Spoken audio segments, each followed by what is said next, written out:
got a special segment of Butchered Sports Talk tonight, joined by my brother Dan. He's here with us on FaceTime. How's it going, Dan? Good. How you doing? Doing good. So I don't know if you'll be able to see too well on the camera, but Dan is a good-looking young man hanging out at Newcastle, Pennsylvania, with us on our deck here in Baltimore. Got to love the new technology not new, but the technology that we have in our world that we can employ to get this done. Gotta appreciate it, absolutely. So Yes, sir. let's jump right into Game 2, Golden State versus Cleveland. I'll tell you, my thoughts are this. 2-0 this year feels a lot different than 2-0 last year. What do y'all think? Dan, I'll let you have the floor first. What do you think? Thank you for that. Absolutely, it's a different vibe, different feeling. The obvious, common sense answer is the Kevin Durant factor makes everything feel different about the series as a whole. Just in my opinion, the overall athleticism and lack thereof the Cavs have kind of puts me back on my heels. I don't see the Cavs. Obviously, you have LeBron and Kyrie, who are phenomenal athletes and can run with any team in the league and be on any team in the league, and from young to old. But the overall team athleticism of the Cavs, I think, is very, very surprising. It's the lack of their athleticism, I should say, compared to Golden State's athleticism, which is just overwhelming the Cavs, I think, as a whole. And of course, Durant being there is a large part of why it's different than 2-0, but also the athleticism the Warriors have. Yeah, no, I have to agree with that. I mean, for me, it's there's that old phrasing, a house divided cannot stand, and right now the Cavs can't seem to find any sort of balance, really, of what they want to do offensively with what they want to do on the defensive side of the court. You got the lineup of the lineup that includes Kevin Love. Obviously, is necessary for what they need to do offensively. Kevin Love has figured out how to attack the Warriors based on the fact that he's putting up points, he's grabbing the boards, he's doing what he's supposed to do, but at the same time, that is a liability on the defensive side. Basically, it doesn't matter who they're putting on him. I mean, the block that Kevin Durant had on him, that might not be able to put up enough points right when they were trying to do some post-up Cavs to really hang in with the Warriors. It really shows that they can't rely on that. But consider the fact that the Warriors go with a more didn't have really that much of a perfect game on Game 2. They went with I believe the final tally was about 20 turnovers in Game 2. And if they can go back and take care of the ball more the way that they did Game 1, I mean, even though the games in Cleveland are definitely more favorable to the Cavs, it's not going to be easy to head this time around and just be able to make sure that the series comes out of that Game 4 at 2-2 apiece, Right. I agree. But the fact that you can look at the Warriors dropping 132 points with 20 turnovers is astounding. Yeah. That's just something that blows the mind when you take a look at the Cavs, who basically had the same amount of turnovers the night before Game 1. They can only muster 91, 93 points, whatever it was.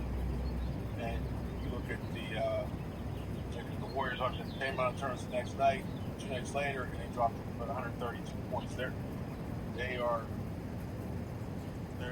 an animal unlike we've seen in these finals in a long time. They're very, very impressive. So the 2-0 hole the Cavs find themselves in my opinion, is dramatically different than the 2-0 hole they found themselves in last year. Yep, and I think you both nailed it. I mean, the Durant factor and the athleticism and what the Cavaliers can counter with, it's not going to change. None of that is going to change despite the venue. I'm wondering if the only change that I can think of is, can Tyronn Lue find some way to disrupt Golden State's offense with the personnel he has? Because giving up 130, which is what they've done both times basically, giving up 130 points a night is not going to be a winning formula. Can they go back to getting, 80s and 90s style basketball? Can they get physical? Can they let people know that the paint isn't open to them? Let them have the paint for a little while, but start smacking them down and wear them down that way. Is that something a tactic that you think could work? I'm just really reaching for anything at this point in time. It's possible. I think the easiest change they can do right now is Shumpert has to start. Shumpert has to be in that starting lineup. They can't try to outgun them with the player formerly known as J.R. Smith, because whatever has been showing up clearly is not him.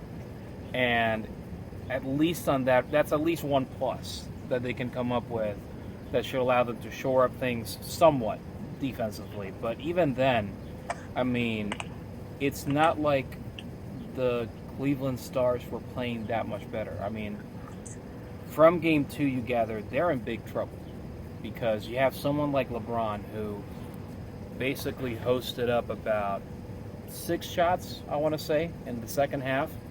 And obviously that can mean any bunch of things, but my initial takeaway was that he's getting tired. You know, it's kind of like as if Tyronn Lue thinks that he's playing with 2007 LeBron that can just go full 48 minutes every single game, as opposed to 2017 LeBron, who it'd be much better for him if he was able to kind of just settle down and just impose his will in the game rather than try to basically lead a two-way war while being the best defender and the best offensive player the team has. And then you also have a guy like Kyrie, who it's very clear after Game 2 that for these first 2 games, the Warriors have told them, all right, if you're going to beat us, you're going to beat us with assists. That's just the way you got to do it. And Kyrie clearly has not embraced this. You have multiple times, especially in that game, where Kyrie chooses to put up the difficult shot and attempt to get to the free throw line rather than passing it to the open teammate. And multiple times, Tristan Thompson was wide open under the basket, and no pass came to him out of the result. So unless Kyrie starts to really embrace the point guard aspect of his role, it's going to be very difficult for the Cavs to find any sort of momentum heading into Game 3. Dan, you think there's any scheme defensively the Cavs can employ? I really don't see there being a scheme necessarily. I don't think the old school Pistons way, the bully ball, that kind of stuff. I really don't think you can implement that and believe that and rely on that to work consistently for the entire series. I mean, they can try something like that Wednesday night. They can try that, obviously. Right. I don't know how much you really want to get out of here. I hear you about saying LeBron is tired. I've talked to some of my friends, some sports fans, throughout the day, as we do normally, as we go through our lives, just like we do here on Butchered Sports Talk. But, and I think that's a real thing. I think he is tired. The other side of that maybe is that LeBron saw the second half going the way it was in Game 1, and maybe he just decided not to take too many shots to conserve energy. That may be a little bit of wishful thinking, but it's also not something that's beyond his kind of chess game mentality. But with that said, Game 3 is really Cleveland's Waterloo. They have to have that as their firewall. They have to have that game, because I don't see them going down 3-0 and coming back, winning 4 games straight, a la the Boston Red Sox over the Yankees in baseball. It's happened a couple times in hockey. I don't see it happening to this year's Warriors team. It's tough. I mean, psychologically, the difference between 3-0 and 3-1 is vast. It's one of those things where you can't really let the doubt creep in, especially if somehow Golden State manages to take that game on Wednesday in Cleveland. Some of the Cleveland players might start thinking, man, we might actually not be able to defeat these guys, I mean, obviously, when you have guys like LeBron, who are always going to be, in your face, telling you, no, we're going to do this, we can overcome it, doesn't matter what the odds are, it's always a good welcome respite, but that doesn't necessarily mean that the team will be mentally there should they happen to go down 3-0. But that aside, there's still plenty of basketball left. There's at least 2 whole games that the Cavs can go ahead and prove that they belong in this series, because based on the evidence in games 1 and 2, doesn't seem as such. Yeah, Dan, I want to get your take on the bully ball thing. I don't know that we got that fully out there with the technology failure that we just had a few minutes ago. So give us that breakdown again real quick. I just feel in general the Cavs to resort to that style of play, which is completely not in their nature, not in their,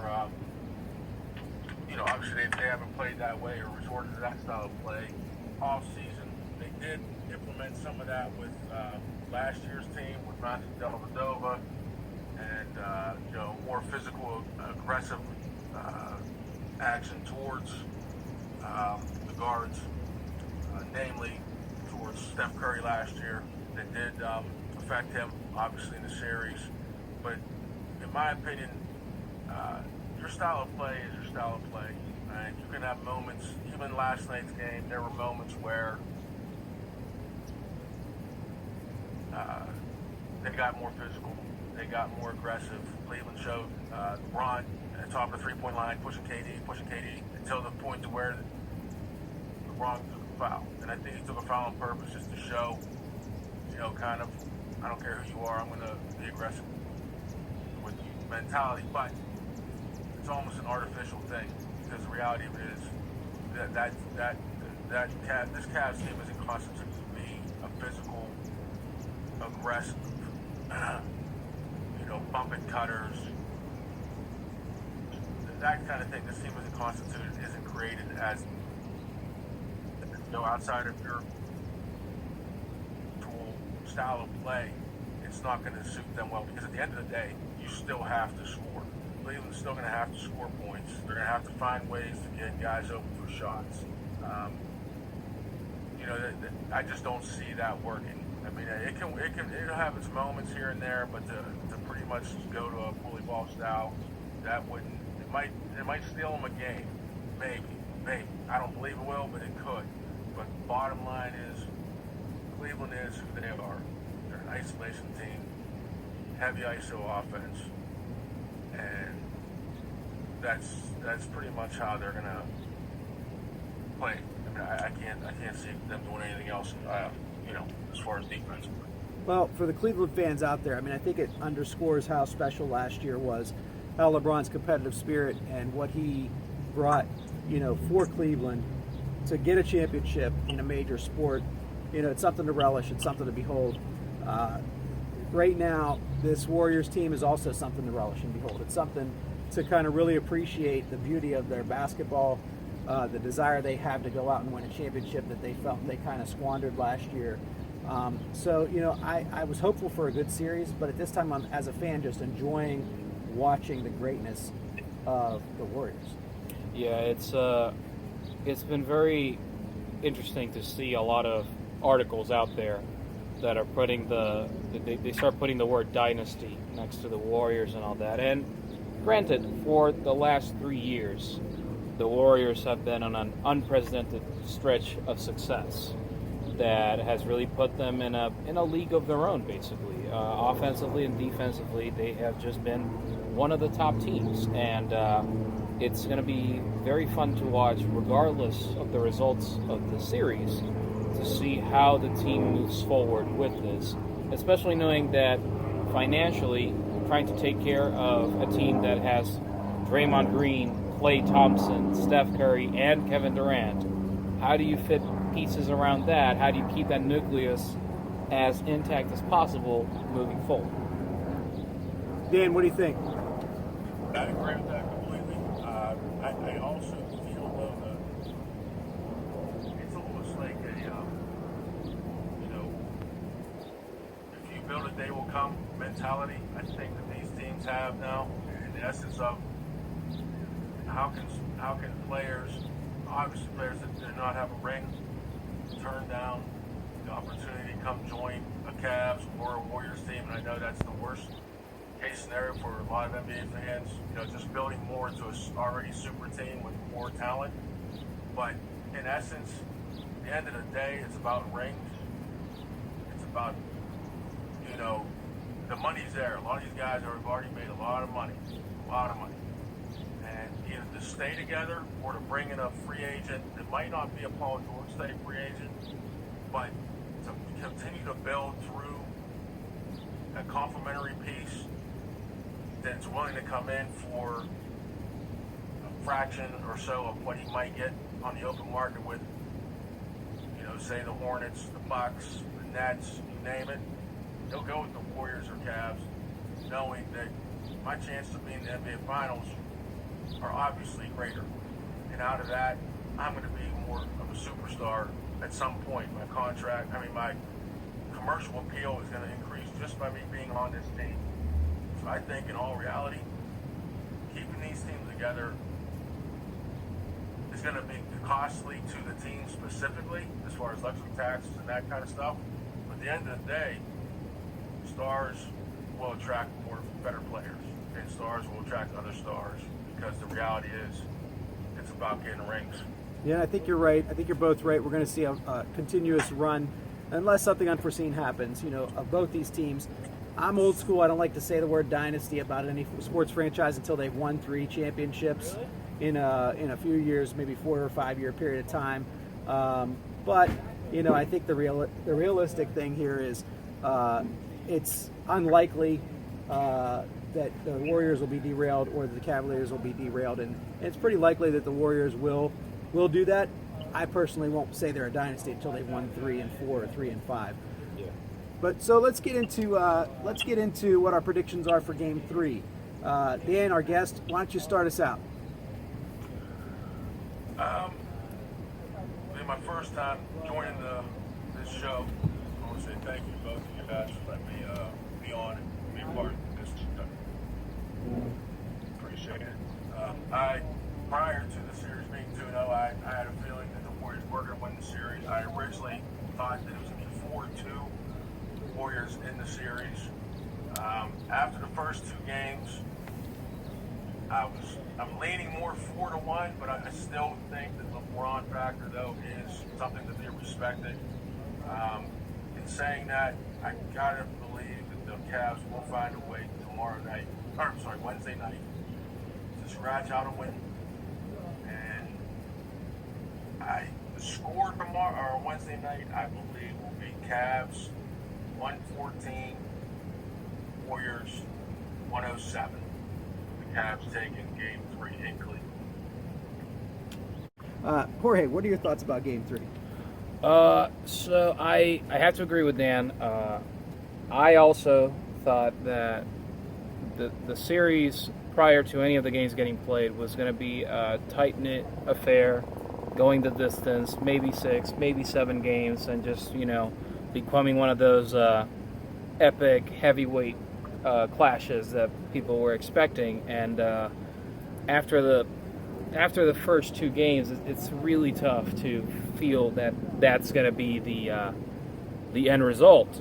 I feel that, as the impressions that I have now are that the Cavs will have enough in their juice and in their fuel in their tank, really, to combine it all and scratch out 1 game, and maybe the series ends 4-1 in favor of the Warriors.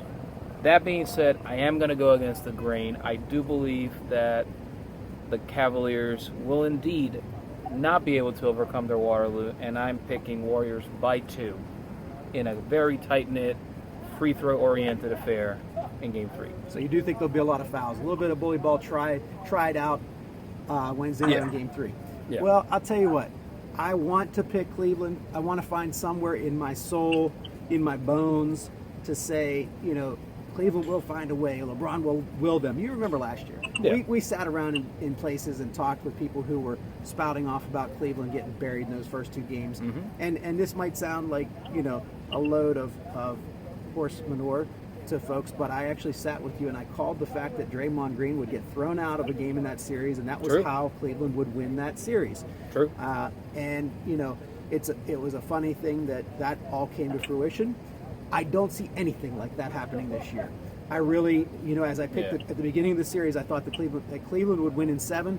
I thought they would play Golden State much closer as they had done on Christmas Day this year. I see no signs of that happening. This is not those two teams. This is a Golden State team that is honed like a well-oiled machine, playing great basketball, and there's no match for them on the Cleveland side. LeBron will do his thing. He'll be great. He's not going to stop being great. I do actually feel bad for him because I think he's the most competitive guy on the court. He's the best player on the court. But he doesn't have the people surrounding him to match up with Golden State's team. For that reason, I think Game 3 goes to Golden State. I think it is going to be close. I agree with you. I think maybe just for the sake of separating us out a little bit, I'll say it's a 5-point Golden State win. Okay. So Dan, you got to come down and join us on the deck sometime in real life, not on FaceTime, but glad you could join us here on FaceTime tonight. Thank you for having me. I enjoyed it. Yep. Thank you. Enjoy Game 3, sports fans. We'll be back at you again with something new after Game 3, and look for some other sports coverage from Butchered Sports Talk. Thanks.